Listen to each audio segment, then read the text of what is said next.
राम राम. गावच्या नजरेतील दुनियेत आपलं स्वागत बरं का. तर आज मी आलो आहे श्री क्षेत्र अकलापूर येथे श्री क्षेत्र दत्त मंदिर. आज प्रभू श्री रामनवमी आहे व गुरुपुष्य अमृत आणि गुरुवार देखील. एकदम प्रसन्न असं वातावरण, मंदिर परिसरात सुरू असलेल्या भजनाने मन अगदी प्रसन्न झाले. आता मग तुम्ही म्हणाल, आज एवढे 3 योग जुळून आले म्हणून तर एवढी गर्दी आहे का? तर नाही.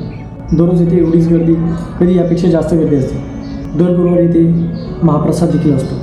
असं सांगतात की येथे जो प्रसाद बनतो त्याची चव ही वेगळीच असते किंवा चवीला वेगळी लागते. घरी किती वेळा जरी प्रयत्न केला तरी येथील प्रसादासारखी चव ही काही येत नाही. मग आता तुम्ही म्हणाल हे असं कसं बुवा? तर हे तुम्हाला इथे स्वतःला दर्शनाला आल्यानंतरच कळेल हे मात्र नाही.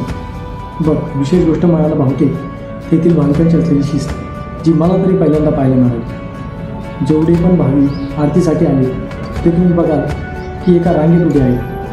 ते अगदी मंदिरात असो की मंदिरातील बाहेरच्या परिसरात, तरी पण सुद्धा एका रांगेत. बरं, तुम्ही पुण्याहून नाशिकला येत असाल किंवा नाशिकहून पुण्याला जात असाल तर प्रवासातून थोडीशी वाट वाकडी करून तुम्ही या ठिकाणी दर्शनाला नक्कीच आलं पाहिजे. जर तुम्ही नाशिकवरून येत असाल तर घारगाव गावापासून हे मंदिर फक्त 6 किलोमीटर अंतर आहे. आणि जर पुणे साईडवरून येत असाल तर आळेफाट्याच्या पुढे बोटा गाव लागतं. बोटा गावापासून फक्त 7 किलोमीटर, फक्त एकदम हाकेच्या अंतरावर असलेलं हे श्री दत्तगुरूंचं मंदिर आहे.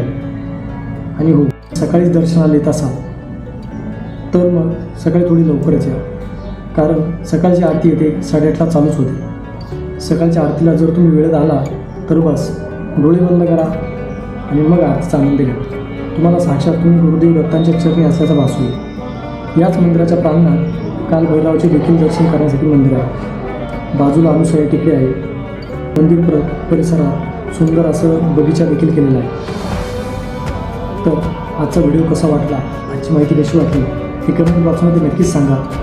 आणि अशाच नवनवीन माहितीसाठी आपल्या भटकाजीराव या चॅनलला नक्कीच सबस्क्राईब. धन्यवाद.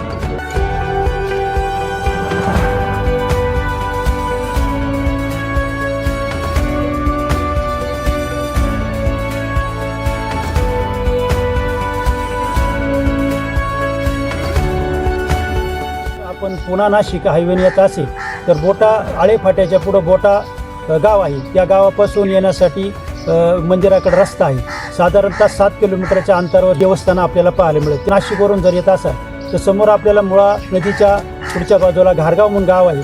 त्या गावातून 6 किलोमीटर अंतरावर हे मंदिर आहे. म्हणजे आपण घारगावने बी येऊ शकता. म्हणजे आपल्याला जर नाशिकवरून किंवा पुण्यावरून जर यायचं असेल तर बोटा आणि घारगाव या गावामधून मंदिराकडं किंवा अकलापूर गावाकडे येण्यासाठी रस्त्याची व्यवस्था आहे. या देवस्थानाला एक वेळ भेट द्यावी अशा प्रकारच्या आमच्या ग्रामस्थांची आपल्याला आग्रहास्तव विनंती असेल.